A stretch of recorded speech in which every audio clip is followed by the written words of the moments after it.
given to me personally. Double check. Would you believe? That's the story I got. I'm just saying. I'm just saying, I'd go with it. Amy, I want to see the stapler you used for this one. I want to see the stapler you used. I've got one. I've got quite the collection. Oh my gosh. That was the one where you have to like stand up and push down. It's like a full body. They're about like this. No, it's gonna take the stapler back out. Reprint. No, I'm just kidding. I used to staple organizers for my dad's tax accounting business. I know that staple. very well.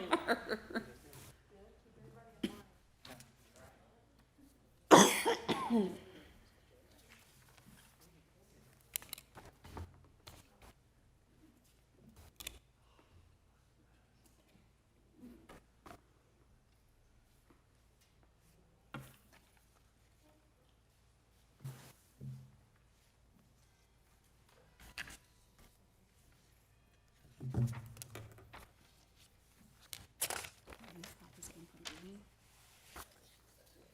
These copies came from Amy. I'm guessing, yeah.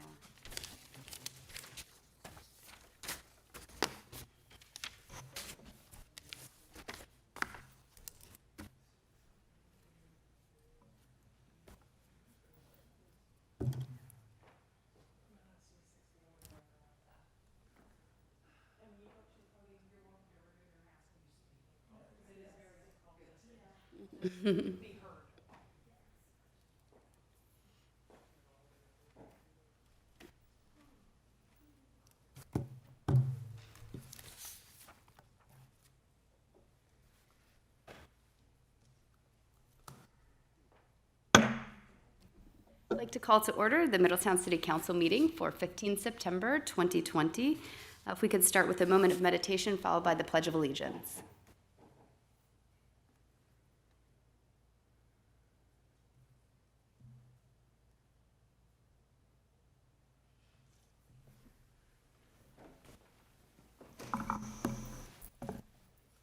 Allegiance to the flag of the United States of America and to the republic for which it stands, one nation, under God, indivisible, with liberty and justice for all. Ms. Gank, will you please call the roll for us tonight?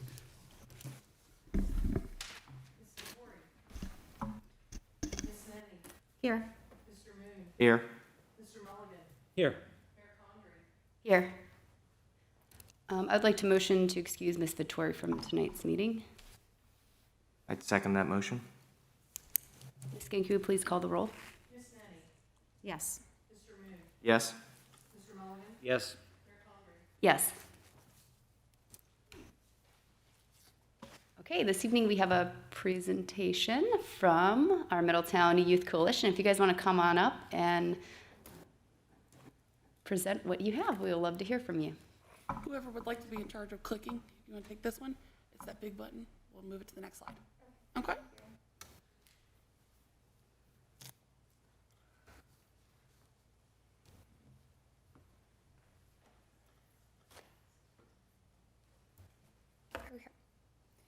Good evening, Your Honor, the Mayor, and of the City Council. My name is Laura Acosta, Hello, I'm Earl Nelson. Hello, I'm Jennifer Alanis. Hello, I'm Jesus Acosta. And we're part of a new coalition here in Middletown called Middletown Youth Coalition. Now you might be wondering how we came to be. Well, according to a Pride survey that is given every 2 years, we saw that the youth is experiencing anxiety, stress, depression, hopelessness, and the desire to be alone, avoiding people and activities.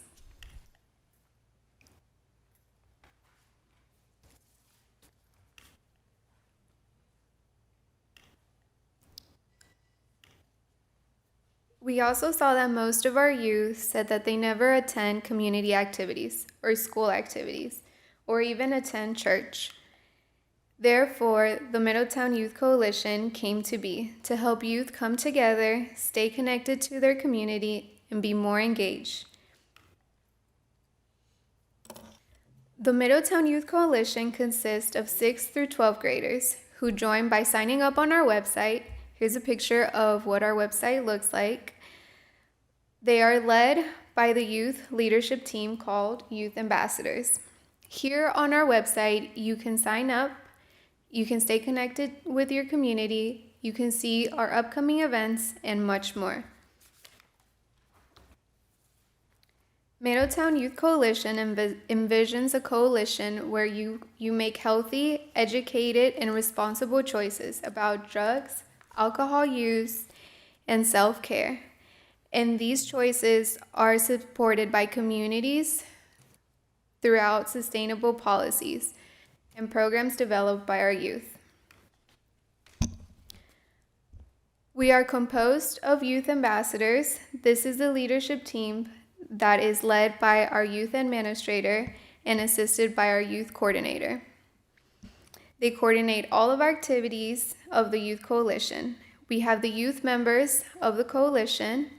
We have committees that are led by the youth to organize events and programs. And we have leader conference. This is where the youth meets once a quarter with adult advisors to give updates and get advice and ask for help as needed. Our 4 core areas of interest is to have a safe place to meet, have fun, and interact with one another, to have a chance to meet with community leaders, business executives, and leaders, etc., to have training and skill building opportunities, and to be a part of an awesome, fun-loving group of youth leaders. So some of our monthly events we offer are opportunities to build skills such as CPR, first aid, AED, trauma training, etc. Help out and stay connected with their community. We host fun activities such as our game night, where we get together with youth and play board games and many other activities they can decide on. We also offer the youth the chance to connect with many community figures and give them the opportunity to talk about any views and experiences that they want. Can you click to the next picture? Speaking of community leaders, what you see here is the result of the Youth Coalition partnering with CBI in light of George Floyd's death and the many protests that ensued from it. The Youth Coalition and CBI got together to live stream a youth discussion where we were allowed to voice how recent events had affected us and made us feel. From that, we pursued a conference with the Middletown Police Chief where we asked him what steps are they taking to ensure the same doesn't happen here in Middletown. Following that, we also participated in the Middletown United for a Change 2020 rally. This is a picture of one of our game nights. Game night is an event we do several times a month to help the youth stay connected with adults and to just have fun.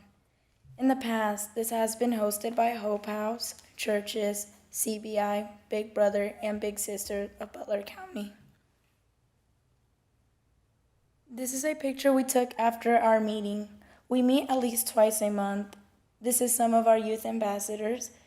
We were practicing social distancing. We also attended Middletown United for a Change 2020 rally. One of our ambassadors gave a speech. The rally was for Black Lives Matter. Social media. Social media is important to us because it helps us stay connected, especially during tough times like this with COVID, since it's tough to have face-to-face interactions. On our YouTube channel, you can see our developmental aspects videos. We currently have 20 subscribers. Facebook, we currently have 126 followers, 18,500 page reacts, 10,000 post engagements. On Instagram, we currently have 112 followers, reached 4,820, and impressions we have 24,630. These are our social media apps. You can follow, like, and subscribe. So, as many of you know, in Butler County and Middletown especially, vaping and tobacco use have become very prevalent amongst our minors. If you were to walk into the high school on any given day, you could catch kids skipping and wandering the halls and meeting up in the bathrooms just to vape together. So we decided to do some scans on our own and look at a few places in Middletown where vaping and tobacco products are available. As you can see from the picture, some stores even warrant vaping to saving their life. During our checks, we noticed many of the stores did not have weed card signs posted, and the ones that did often had them hiding among other ads. What you can see from this picture on the right is that any age child can see tobacco products just walking into the gas station, and they see these among the snacks that they grab on their way out. What we fear is this could make the two become synonymous later on in life as they grow.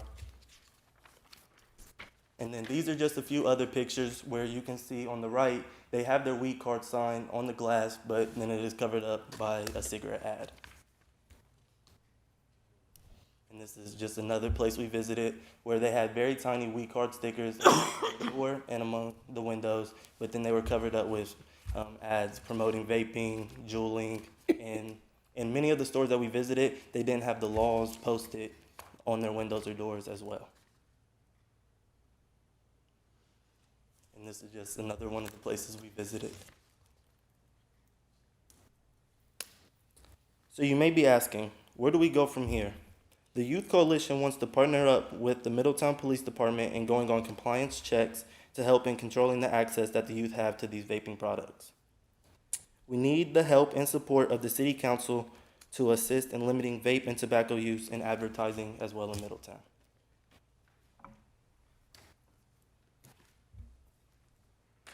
And to wrap up this presentation, this is a video about what the coalition means to us.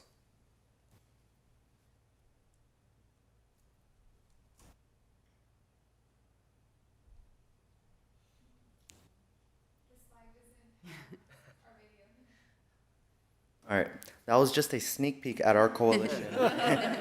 If you have it in email, you can email it to Amy and she'll send it to all of us. I will, yes. Do you guys have it posted on social media somewhere?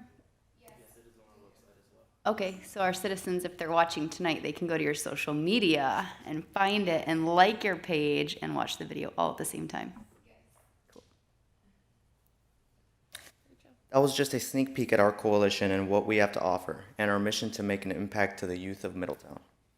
Please consider sponsoring us. We need your guys' support, and if you guys are here's our contact information. Great, thank Questions? you. Thank you. Thanks.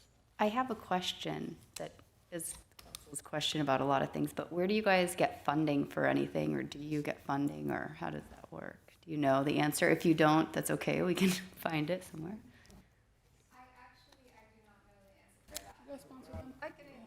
Okay. If you guys want to come up to the dais, that way it'll actually make it onto the recording for people who want to hear it.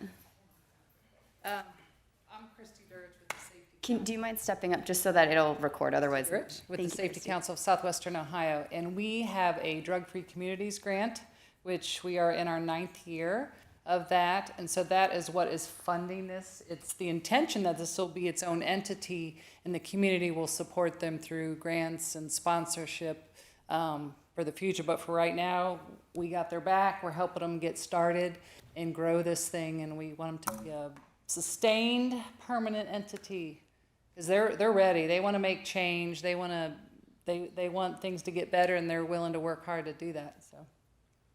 And how many members do you have in your coalition? This is really new. Like this all came about during COVID. And so we've been getting the structure and then really focusing on the ambassadors and building their skills. And now we're just starting to advertise, trying to get youth to sign up. Yeah. And this is Benedict Njoko. He's with the Safety Council as well, and he runs that grant program. And Laura is, she had a very successful co-op through Cincinnati State, and she did such a great job. We hired her to continue the work with the coalition. So. Cool. Yeah, structure-wise, like leadership-wise, who's in charge? What? Hello. Your Honor, the Mayor, and other members of the City Council. So the structure of the Middletown Youth Coalition is we have what we call Conference of Leaders, which is headed by the chairman. He's Jeff Wilder. He's unavoidably absent today due to some personal things. He's the chairman of the Youth Coalition, and he's the one who advises and kind of guides the affairs of the Youth Coalition. He's supported by myself and some other members of the Youth Leadership Conference, and our job mainly is to kind of be a riverbank for them so that they don't overflow, right? So we allow them to make all the decisions, but we just kind of guide them, give them advice, because this is entirely youth-led. And so whenever they need advice from us, or they want to do something, or they need resources, they come back to the leader conference, and also they come to us to give us feedback on the things that they do. Thank you. And sorry to interject again. And part of the flash stick we gave, the video is on there. So I don't know who controls the media. If you guys are still interested in seeing the short video that they made, highlighting some of our youth ambassadors, it's in the flash stick, on which there is the slide. Thank you. And just one more quick question. There are any restrictions, age restrictions? How do people get involved if they want to join the Youth Coalition and be part of it? Yeah, so first of all, the membership is exclusive to students from 6th to 12th grade. And so once you go to our website and we'll have a few questions and you answer the question, you get an email from us and we'll give you a kind of a quick survey to survey you to know, is a kind of a pretest to know what your mindset is, what you're thinking, what you want to expect from the Youth Coalition, and the kind of changes you want to see in Middletown. And so we use it to kind of, inform ourselves to get what we're going to do. And after which we are right now in our active recruitment phase, whereby we're recruiting members for the Youth Coalition to join them. They are our premier youth ambassadors. But after this recruitment phase, we're going to look at the people we have based on the answers they gave on our survey, and then we're going to recruit more people to join them as youth ambassadors. So that's what. And also, if you sign up to join us, we're going to send a comprehensive mail package to the families and parents of these kids, explaining to them what the Middletown Youth Coalition is all about and the kind of change we want to make, and kind of introduce ourselves to them, so that, because I know sometimes, all the time, parents, they really want to know what their kids are doing, the groups they want to be involved with, and the people they want to mingle with. So we just want them to feel comfortable to allow their kids to come mingle with other kids, knowing that we're going to positively impact on them, give them the skills that they need, give them the tools to make them the best version of themselves. Thank you. And can one of you tell me about the logo? Is it an M? Is there a story behind the logo? Well, the saying is bridging the gap. So what we want to do is have the youth of Middletown come together and really just interact as one with one another. And then it's just a bridge and hands outreaching for it. Great, thanks. Definitely going to rope you guys into Board of Health, because we were talking about tobacco, and you guys should definitely come talk to the Board of Health. It'd be awesome. Good partnership. So, yeah. Thank you guys. Good job. Thank you. I'll take that one. Thank you. Now for more boring things. Thank you guys for starting us off on a very positive note tonight. Not that our public hearing is boring, but you know what I mean. Adulting more things. All right, public hearing tonight about our development code. I knew I could say that in good company here. Good evening. This public hearing is for text amendment case 1-20, Middletown Development Code, consideration of text amendments to the Middletown Code pertaining to Chapter 1204, zoning districts and use regulations, Chapter 1206, accessory and temporary use regulations, Chapter 1208, general development standards, Chapter 1210, architectural standards, Chapter 1212, historic preservation, Chapter 1216, landscaping and buffering, Chapter 1218, parking, access, and mobility, Chapter 1220, signage, Chapter 1226, Review Authority and Procedures. Chapter 1230, Definitions. The proposed text amendments were recommended for approval by majority vote of the Planning Commission to City Council on July 10th, 2020. I want to mention that all of these changes were reviewed by our outside legal as well as Historic Preservation Office for compliance with our certified local government status. First request we have is addition of language to the Historic Preservation chapter to include Secretary Interior guidelines for the treatment of historic properties and for the addition of a new type of light historic district category to be known as conservation districts to all chapters of the Middletown Development Code that refer to the city's historic districts. Historic districts and conservation districts will be used as a zoning overlay. This will attach historic district to the zoning of a property. This will add an extra layer of protection and add transparency to identify that a property is located within a city historic district. This will be known as HD or CD on the attachment of a zoning district. Historic preservation guidelines are intended to help property owners, architects, and contractors who are considering alterations within a locally historic district. These changes include those to existing buildings, demolition, or new construction. Also, the addition of a purpose statement to historic districts as well as conservation districts. The Oakland neighborhood has been marketed as a light historic district, and it's important to have conservation district criteria in place for the certificate of appropriateness review process that is not as intensive as a regular historic district. The city's conservation districts will focus on certain elements to maintain the character of that neighborhood. And then I want to mention that we will also be adding the addition of a conservation district as a definition.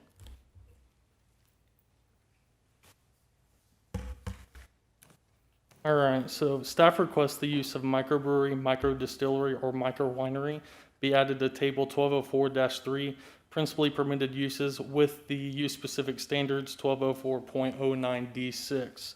By adding these use types and use-specific standards, the city will be able to address them more effectively. The current Middletown Development Code limits some breweries as an industrial use of manufacturing and production indoor uses and does not incorporate modern brewery types of uses with the addition of the microbrewery, microdistillery, microwinery as a definition as well.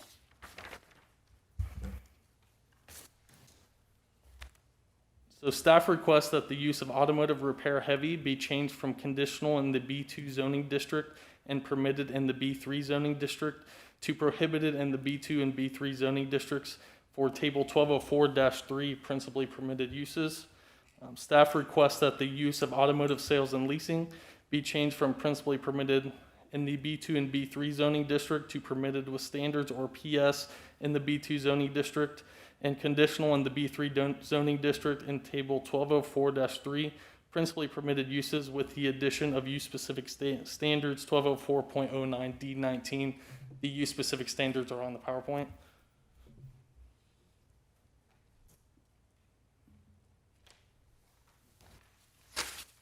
So staff also requests the use of self-storage facilities are changed to prohibited in the B3 zoning district and I2 zoning district in table 1204-3 principally permitted uses.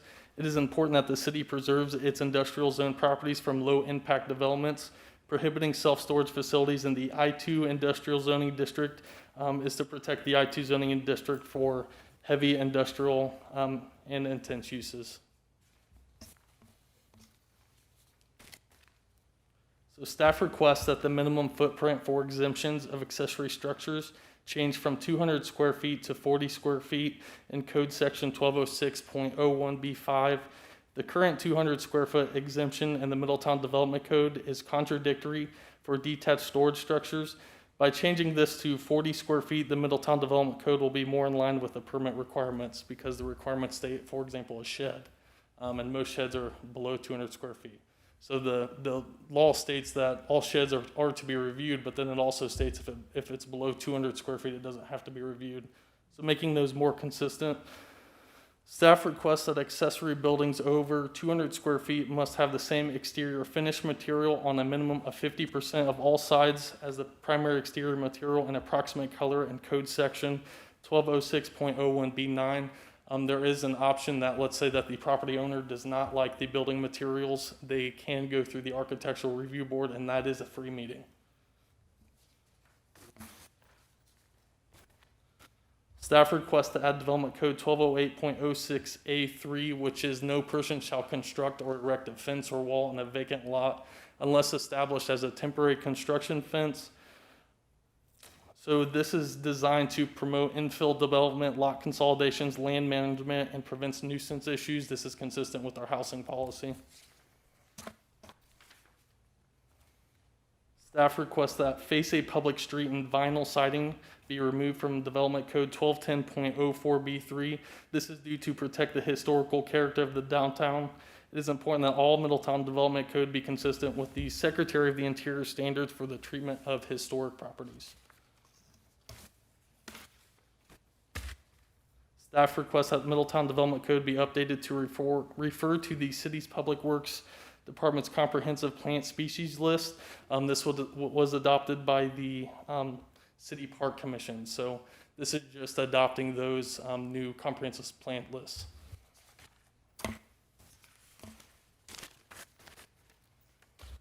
Staff requests that the following temporary signs are removed from Chapter 1220 signage, blade signs, and balloon or air activated signs. Oftentimes, balloon or air activated signs never receive approval from the Planning and Zoning Department. These type of signs typically do not meet the Middletown Development Code time limit requirement of 14 calendar days 4 times per year, and it is also very difficult to enforce. These types of signs are often temporary in nature, and they are often damaged by windstorms and often not cleaned up by the property owner. So that's really all I have for you. Any questions? Yeah, I guess I know, first of all, this is a lot of work you guys put into this, so thank you very much. I know that's very detail-oriented. Is all of the requests, are they for across the city, or are they specifically dealing with historic districts? This is a little bit of both. Okay.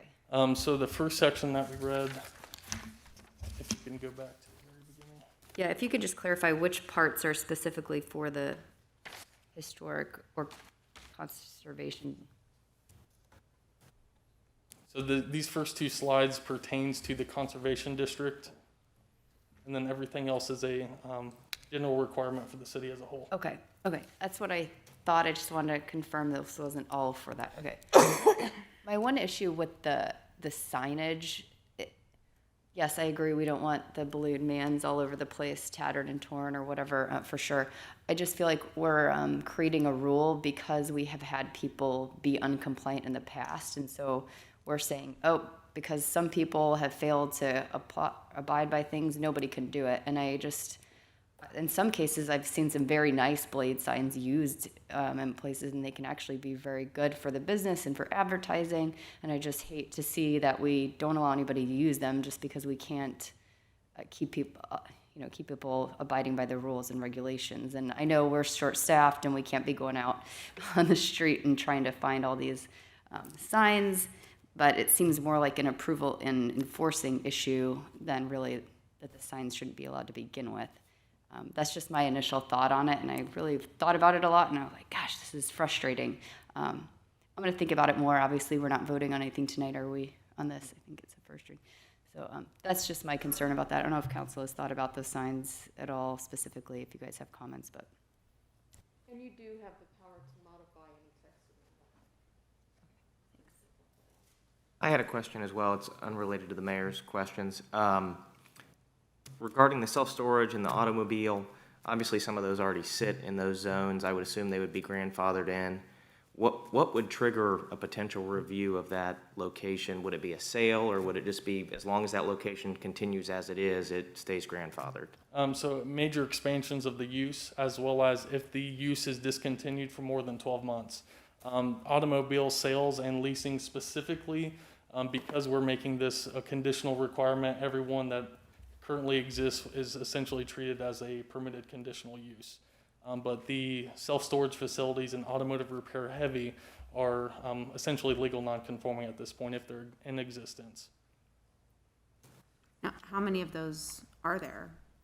I know I did the percentage at one point, automotive sales and leasing, there was something like 11 to 12% in our B2 zoning district. The city has a lot of B2 general business districts. So we were looking at a way, how can we balance this? How can we make it more consistent with our future master plan and our housing policy and reflect that? So So what happens to those businesses that would be existing already in non-compliance? So it depends on which use, but more specifically like automotive sales, if it's existing currently and we adopt this requirement, they will be considered permitted based on the conditional use.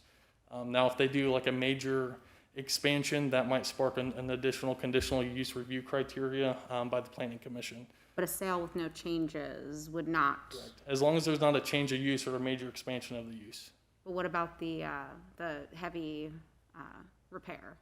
So automotive repair, as long as the use is not discontinued for more than 12 months, that means they totally wash their hands free of the use, it's vacant, they're not advertising it to be sold to another automotive repair use, then that means that standard would have to come up to today's standard. Is there a place on the city website that has the business zoning districts and an interactive map? Okay. Yep. All right, I'm gonna find that so I can look an overlay. Thank you.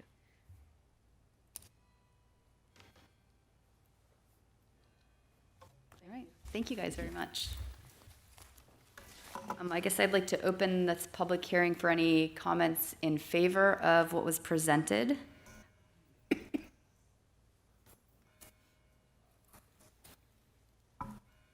Okay, hearing no comments in favor, I would like to open the floor to anyone who is in opposition to anything stated during the public hearing. Okay, no comments, then we will close the public hearing.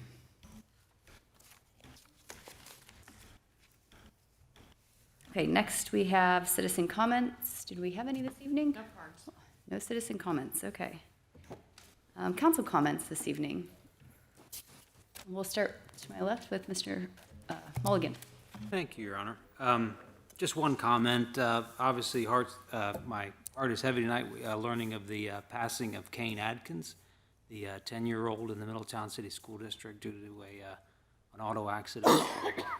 Prayers and sympathy are extended to Kane and his family and the whole district and those affected by this loss. So, thank you. Mr. Moon. Yeah. Certainly, I agree with Mr. Mulligan, and my heart goes out to the Atkins and Nelson family, and just have no words, and send my sympathies and prayers to them. Thank you. Ms. Nenny. Similarly, I'm at a loss for words tonight as our community and family mourns the loss of a son and a grandson. All my thoughts and prayers are with the Nelson family and everyone who's experiencing the tragic loss of Kane. These are my only comments tonight. Thank you. I'll add to that and just want the families to know that we are a family as a city. So we're all here for them in any way that they need, and our hearts are with them for sure, in our prayers.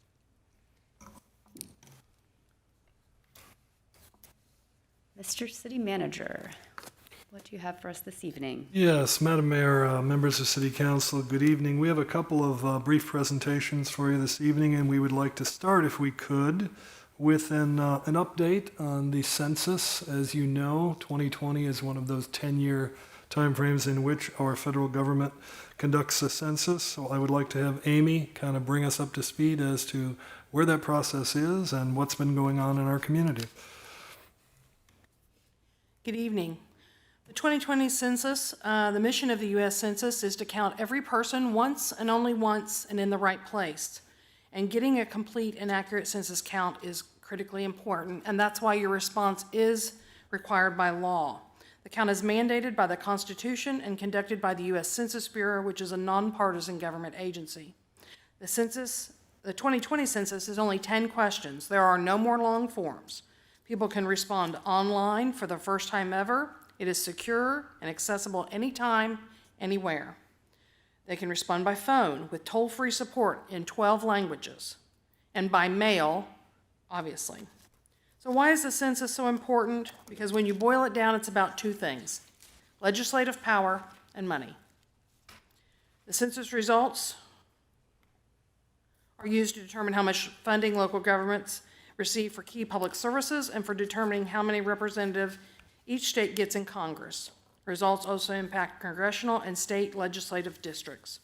The census is the basis for determining how much an estimated $1.5 trillion in federal funding are spent. Census results affect our community every day, and many important things at our community are at stake. Census results have an impact on planning and funding for health clinics and highways, fire departments and disaster response, education programs such as Head Start and college tuition assistance, school lunches, and so much more. Now, the Census Bureau recognizes a range of socio-demographic and other groups as hard to count. Many of these people are served or engaged by nonprofits and are at risk of being undercounted. The following individuals is what the census considers hard to locate, hard to contact, hard to persuade, or hard to interview. Those people include renters, young mobile people, low-income earners, young children, those who do not speak English fluently or have limited English proficiency, LGBTQ people, racial and ethnic minorities, those with physical or mental disabilities, the homeless, and people with complicated living situations. The complete count committees help to increase participation by reducing those barriers and helping to address individuals' concern about data privacy and confidentiality, the fear of repercussions, the general distrust of government, and the feeling that it doesn't matter if they are counted. These census ambassadors increase the understanding of how the census benefits everyone and secures the future for our community. Now, the 2020 Complete Count Committee for Middletown was formed and met several times in 2019 and 2020.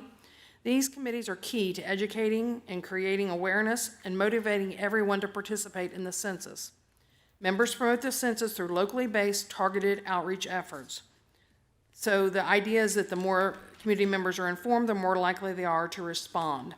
We collaborated with several local groups that have the knowledge and influence resources to educate the public and promote the census. The 2020 committee included representatives from the Midpoint Library, the Middletown Senior Center, the Community Building Institute, the Chamber of Commerce, 3R Development, the Ministerial Alliance, Middletown City Schools communication specialists, and an English language learner parent liaison, and several city staff members. So what have we done to get the word out? We have engaged in an ongoing social media campaigns across all of the city's social media platforms, including Facebook, Instagram, Twitter, and the city website. We provided electronic and printed census materials in English and Spanish in the lobby of the city building, to the Community Building Institute, to Middletown City Schools, the Ministerial Alliance, and to the homeless advocates. We utilized the city's digital billboard to encourage census responses. We presented in-depth census information at the city's February all-employee meeting. Several council members mentioned the importance of the census during their comments. We had Census Bureau employees set up a table in the lobby to help people respond to the census, and they also came and presented at the March 3rd, 2020 City Council meeting. Now, in light of the COVID-19 outbreak, the Census Bureau adjusted the 2020 census operations in order to protect the health and safety of the American public and the Census Bureau employees. Field operations were suspended mid-March, and a phased restart began in May, and non-response follow-ups began in August. Now, as a result of the COVID-19 pandemic, the Census Bureau lost 4.5 months of field data collection time.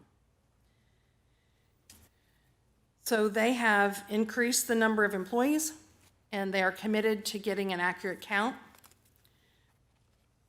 The census only happens once every 10 years, and time is running out to get it right. They did request an extension, and it was denied. Field data collection and self-response options will close by September 30th, 2020. To meet the statutory deadline of December 31st, 2020, as required by law and directed by the Secretary of State. Okay, so this is the self-response rate map. This is done by Census Tract. So we're going to take a moment and look at it. I used some GSI mapping from the city, and so I added some fields on here. So for instance, you see where the dark blue is. That is where we've had the highest response. That's what we're looking for. You see, as the colors get lighter, the response gets worse. Now, I said before that the census protects your personal data. So the census maps will not be updated with field responses where they go door to door until after the census is over. All right, so this is the self-response rate. So you see at the top there, you see that is where the bump is, where the yellow is the outline of the city, where the bump is, that's the Avalon area. You see the line where it goes light blue to dark blue, that is Verity Parkway. You can kind of see how that cuts across there. I located where the airport was. The yellow section is downtown. Then you have the Mayfield area, which I marked. That's very low response. I indicated where AK Steel was, just so everybody could kind of get a feel for where these neighborhoods are that we are falling short of our goal.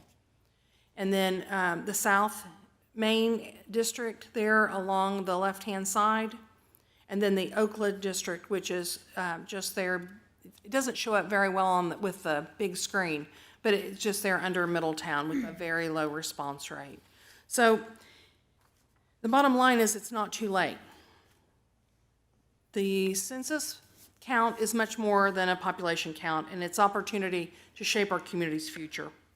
The census workers are currently visiting homes that haven't responded, and any census worker that comes to your home will have a federal ID badge, a clearly marked census cell phone, and a census logoed bag. So you do have that security, and if you're not sure, you can call, and the census will verify whether those people are actually with the census or not. But those who have not responded to the census can still do so. They don't have to wait on an enumerator to come to their home. They can still respond online.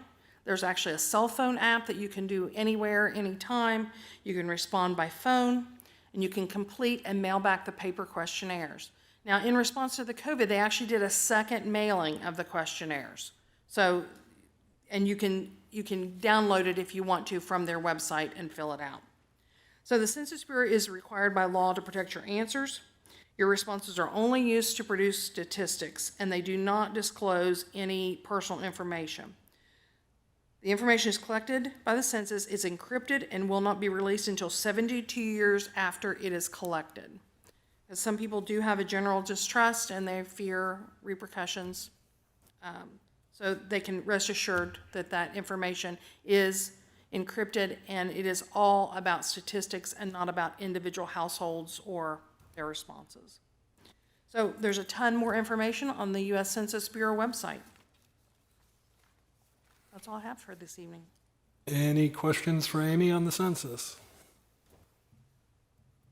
I wish I knew how to reach all those people.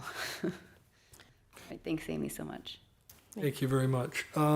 Secondly, this evening, as council is aware, we have been tasked with educating our citizens about the upcoming general election ballot question that will be asking citizens whether or not they want to add 0.25% income tax to the current levy to exclusively go toward street improvements. So as part of that process, of course, we have been tasked with doing as much as we can in the way of educating the public as to what does that mean. And we wanted to roll out this evening some of those efforts so that you know not only where the information is, but how to find it and some of the other things that we will be doing. A principle among that is we have developed a website, which is www.middletownstreetlevy.com. And on that website, there is a number of bits of information as well as links. It includes maps, statistics, graphics, frequently asked questions, and also a video that we've produced that attempts in a relatively brief period of time to answer a lot of the questions that are attached to the pavement levy. So if we could, we'd like to sort of debut that this evening, and we'd like to show it to you now. It only takes a few minutes, so if we could, we're going to roll that video.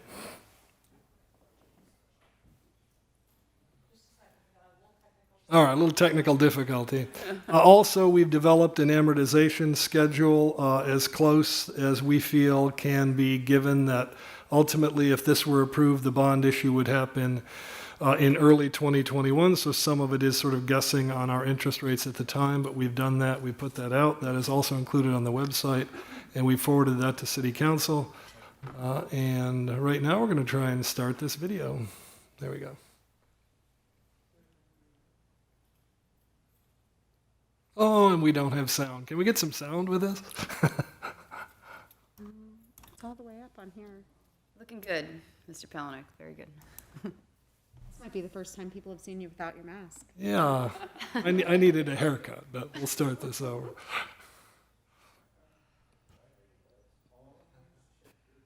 Says mute. Yeah, but that's.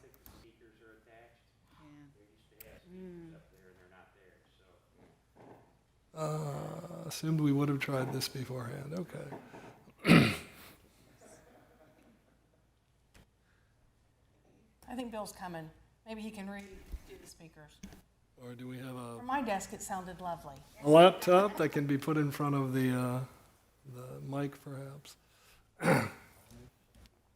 So as we're developing that, we have intention of getting this information out to a number of groups and organizations in the city over the course of the next several weeks and months leading up to the general election. I'll be speaking to various places. We have a number of things that Shelby's been working really hard on. Jake's been working at it. Scott has been putting together a number of things on planning for the kinds of things that would happen if and when this was approved and how it would be managed moving forward. So a lot of effort has gone into that and will continue going into that.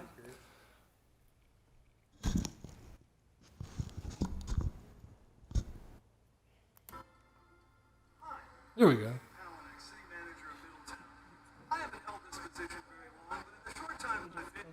I've heard from many quarters of our community about one resounding issue more than anything else, and that is we really don't pay enough attention to the quality of our streets. We really have to do a lot more in the way of repaving, and we have to reinvest. And to that end, our city council on July 21st voted to put a question before the voters on the November 3rd ballot. And specifically, they're going to be asking our citizens whether they're willing or not to add 1/4 of 1% to their local income tax that will be dedicated exclusively to repaving streets, as much as we can do over the next 10 years. So with that in mind, let me talk a little bit about where we've been in the past on paving and what we hope to accomplish in the future.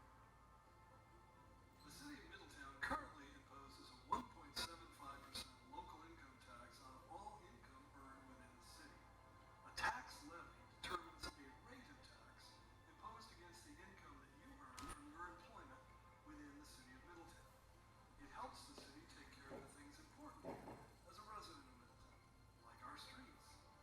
All the revenues the city of Middletown receives as a result of this additional 1/4 of 1% will be used exclusively to pay the principal and interest associated with a $31.3 million comprehensive roads paving project to be completed. Doesn't have the graphics either. There's something wrong with The this. additional 1/4% roads income tax levy. This is not the right one. $31.3 million bond issue has been calculated to maximize the amount of road work that can be completed in 2021 and 2022 so that the city takes full advantage of historically low interest rates and the competitive bidding that results in lower prices coming from a large construction bid all done at the same time. All of the paving work would be done entirely within the construction seasons of 2021 and 2022, with the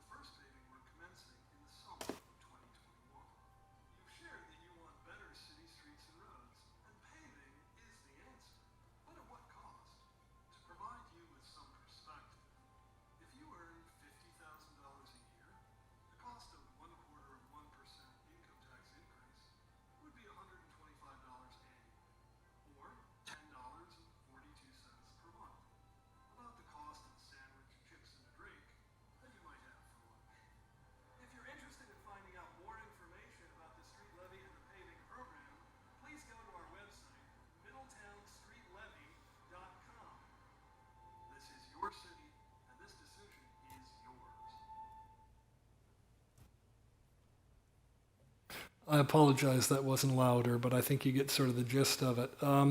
The key is we are going to have that website now available, and we would encourage anybody to go to that. Obviously, we can't advocate one way or the other for this, but we want to make certain that all the questions that people may have will be answered. So we've tried to give as much information as possible, and if someone does come up with additional questions, or if there's something that we've left off or forgotten that they find out along this process, please contact that phone number up there, or on the website there's an opportunity to respond, and just let us know. We're going to try and get as much information out as possible. So if there are any questions that council has about any of the efforts that we're making, I would be more than happy to respond, as would Shelby or others from our staff. So was there anything at all that questions or concerns or comments as we move forward with that? Okay, one other thing I wanted to mention, I know that there was a letter that was provided this evening referencing the Lincoln School, and that issue also has become very much an expedited priority for staff. That's been included on our now bi-weekly development agenda meetings, and we have been working very hard to expedite that demolition. And while there's been some issues that had to be done first in order to allow the demolition to move forward because of the historic nature of the structure, I believe that those have all now been essentially worked out. So we feel at this point there's no reason why the bidding of that demolition can't probably be accomplished, and awarding of a bid, we're hoping, probably in no more than about 60 days. So we're really shooting to get that work started yet, obviously, before the end of the year.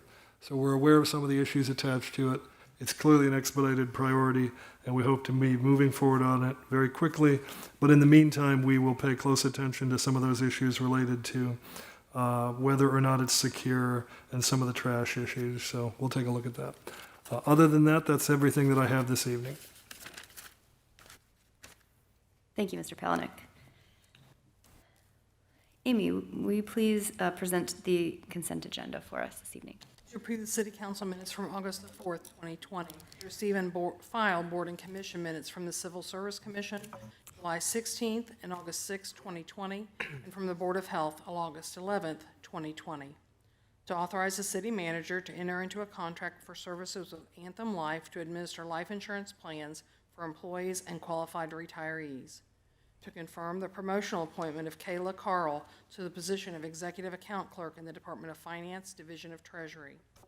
To confirm the personnel appointments of Aaron Adkins to the position of Patrol Officer in the Department of Public Safety, Division of Police, and Christopher Arias and Chris Schwatowski to the position of Water Reclamation Operator in the Department of Public Works and Utilities, Division of Water Reclamation. I move to approve the issues and actions set forth in the consent agenda.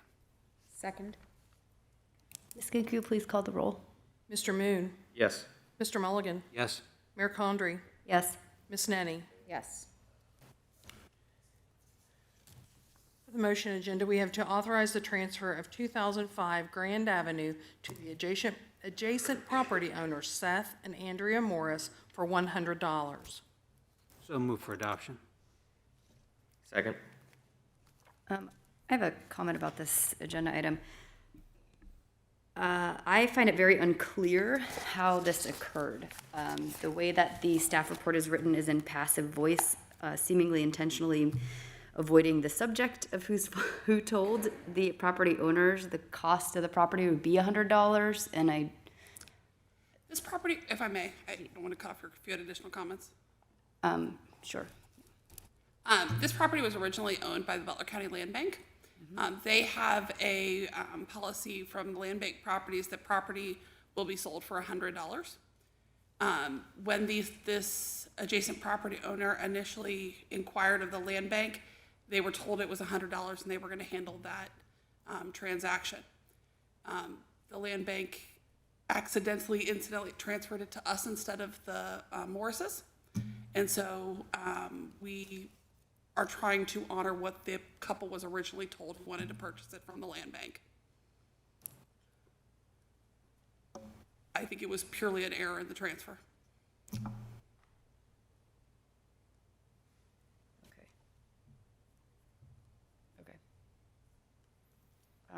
I guess this is not the only staff report that has this passive voice use in it. That makes it very confusing for me to understand a lot of things. So just maybe in the future, can we look at a little bit more active voice so that we can understand who's doing what to whom? Okay. Thank you. Okay. Any other comments? Okay, Ms. Genku, please call the roll. Mr. Mulligan, Yes. Mayor Condrey, Yes. Ms. Nenny, Yes. Mr. Moon. Yes. Item B is to authorize the transfer of property to adjacent property owners through the vacant side lot program. Parcel number Q 65110210000045, 046, and 047, 1005 Elwood Street, sale price of $500 to Greg Snelling. Parcel number Q 65210350000053, address 605 15th Avenue for $500 to Inell Fountain. And parcel number Q 65420320000169, address 2215 Hill Avenue for $600 to Linda Helvey. So move for adoption. Second. Any comments? Ms. Genku, please call the roll. Mayor Condrey, Yes. Ms. Nenny, Yes. Mr. Moon, Yes. Mr. Mulligan. Yes. Item C is to authorize the city manager to enter into a contract for services with Anthem Dental to administer the dental care plan for employees. So move for adoption. Second. Any comments? Ms. Genku, please call the roll. Ms. Nenny, Yes. Mr. Moon, Yes. Mr. Mulligan, Yes. Mayor Condrey. Yes. Item D is to appoint a city council representative to the Citizens Advisory Board to the police. So move for adoption. Second. Are we I voting? need to have it.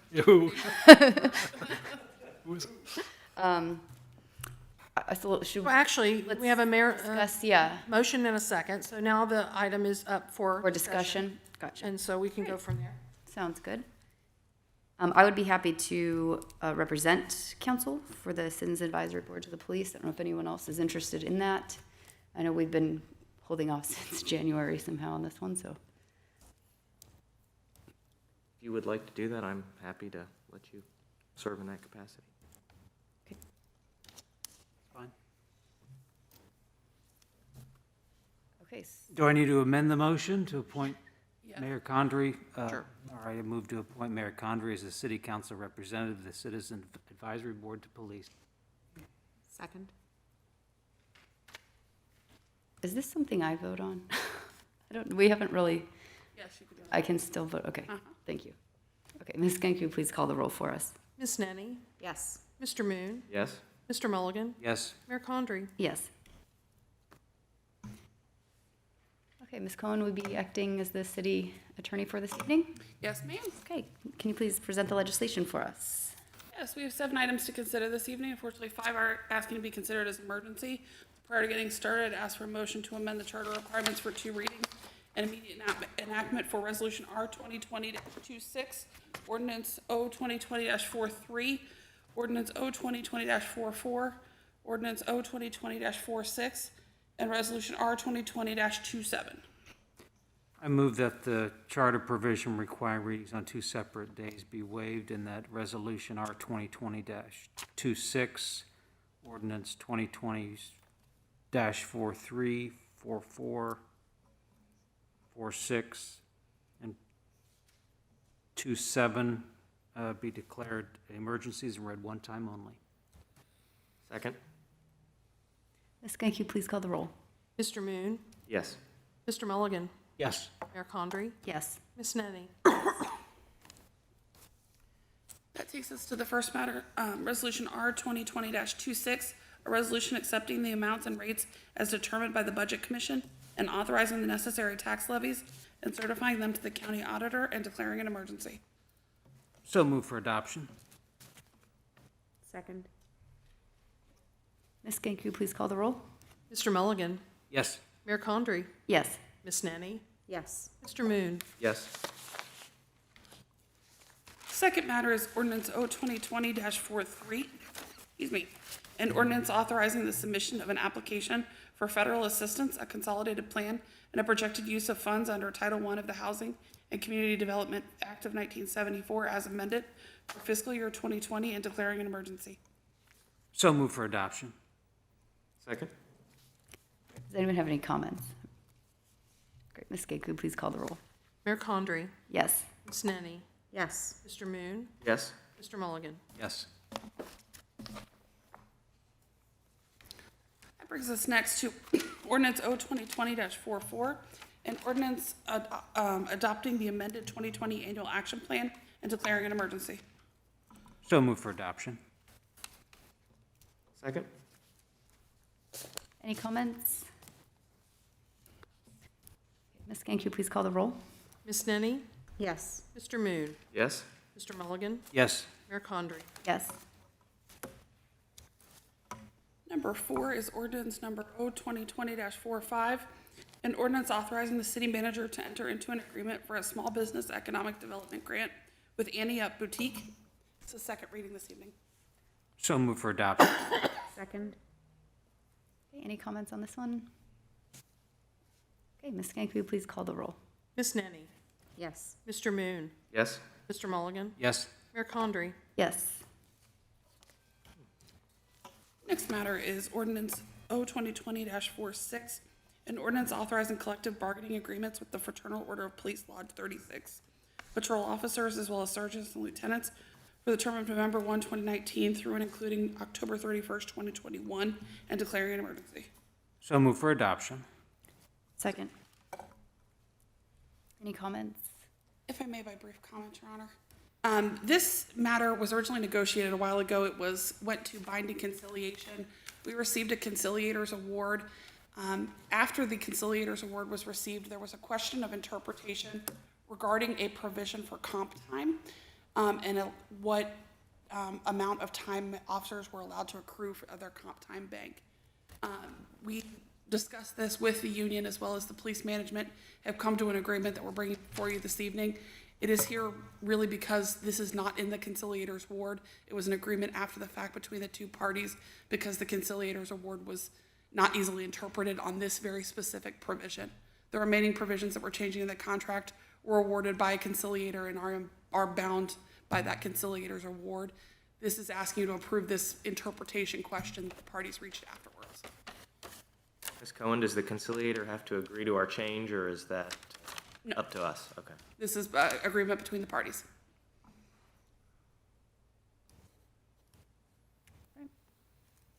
Ms. Gang, could you please call the roll? Mr. Moon? Yes. Mr. Mulligan? Yes. Mayor Condrey? Yes. Ms. Nenny? Yes. Next matter is Resolution R 2020-27, a resolution imposing a moratorium of 6 months on the issuance and processing of any building permits or certificates of occupancy, allowing standalone businesses providing massage therapy, relaxation massage services, or the like within the city of Middletown and declaring an emergency. So move for adoption. Second? We're just doing a first reading on this. I'm asking if you would consider this as an emergency. Oh, sorry. Your Honor. I skipped that one. Yeah, okay, got it. Thank you. Any comments on this one? If I may, I was approached by Middletown Division of Police with some concerns for criminal activity taking place at massage parlors within the city limits. This is not a new issue. It has come up a few times over the years. I believe there are cases pending in court for tomorrow with regards to illegal activity at some of these businesses. In order to be able to address that, we're going to have to coordinate a response with our building and zoning department, the police department, as well as some state agencies. In order to prevent any additional businesses from opening, we're asking if the council would consider putting a 6-month moratorium on opening any new businesses of this kind. I want to make sure that we are targeting just standalone massage businesses.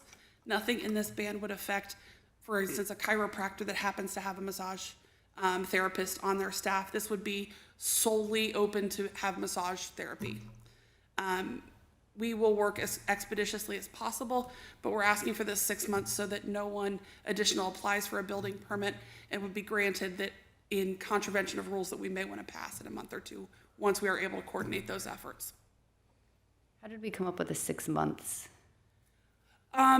It gives us enough time to get things coordinated, and then there is some case law that you don't want it to be too long, and then that 6 month has been an approved time frame. There's case law out there that says if you make them too long, it's illegal. And so this 6 months gives us enough time to work on it, but still, I'm very confident keeps us away from any legal challenges. And if we feel like we have accomplished our goal and could lift this ban early, is that possible? It would be my hope that we will get this coordinated as soon as possible, and we would bring to you legislation that says, here's the new regulations that we propose for massage parlors, and then we can lift the moratorium at that time. What this does is, if somebody else were to come in tomorrow and apply for a massage parlor certificate of occupancy, they would not be subject to any rules that we would put into place afterwards. So it makes sure that we're keeping the playing field even for places that would be opening up from now moving forward. How many of these a year do we receive requests for? It is not many, I would say, fewer than 5, but when it is open, it is a significant effort by the police to get it under control if there were to be a problem.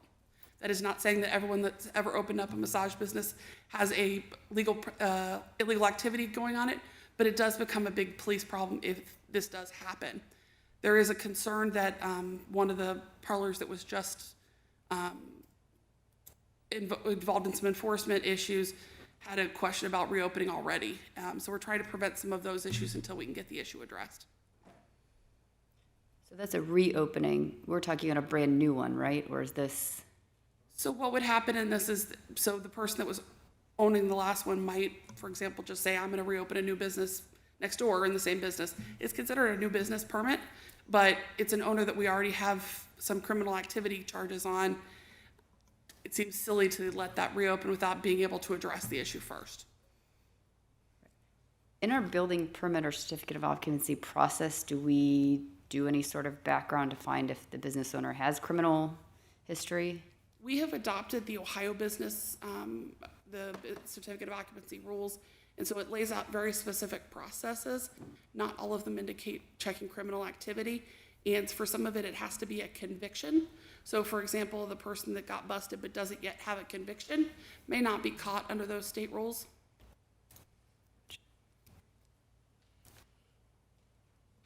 Sorry, I'm just always want to ask questions because when it comes to thwarting new business in Middletown, I want to be sure we have all our. And I agree that we don't want to go into these type of decisions lightly, but I do think that we've had enough concern raised from the police aspect, and it's happened multiple times over the years, that we do want to take a serious look at this and be able to address the issue once and for all. We want good, lawful businesses opening up in Middletown. However, conversely, frankly, I don't want businesses that are going to bring illegal activity to Middletown opening.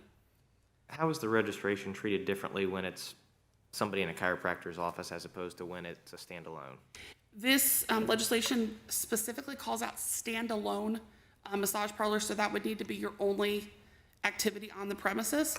So the idea is chiropractors and doctors that may otherwise have valid medical reasons to go in together and provide those services, that we're not trying to limit that activity. This is your standalone, I am just opening up a massage parlor. So it could be two separate legal entities, an independent contractor within a medical office providing that service as opposed to a door that only leads to a massage parlor. Yes, because they would be receiving a certificate of occupancy for a medical facility. Okay, thank you. And this would not apply to, say, beauty salons or, any kind of salon that offers other services? That has a massage parlor within it.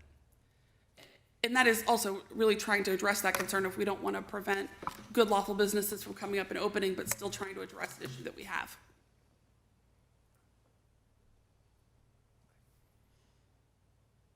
Great. Ms. Skink, will you please call the roll? Mr. Mulligan? Yes. Mayor Condrey? Yes.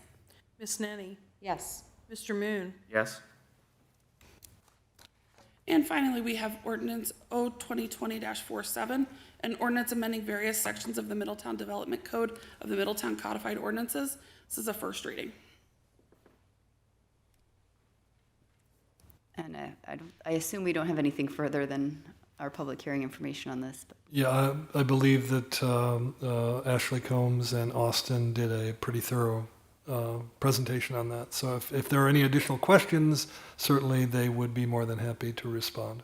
I just had a comment. It isn't necessarily related to this, but it reminded me of a piece of legislation we passed maybe a year ago. It dealt with a whole lot of things, but one of the things it dealt with was signs in right-of-ways, advertising signs. We seem to have those all over the city, and that was one item addressed in that legislation, and I would love to start to see that enforced more strictly. It clutters up the easements and the sideways, and just passing along that feedback. Thank you.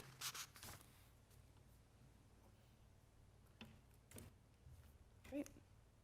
Well, with no further comments, we will adjourn our meeting until the 6th of October at 5:30 p.m. or 17:30 here in council chambers. Until then, blue skies over Middletown.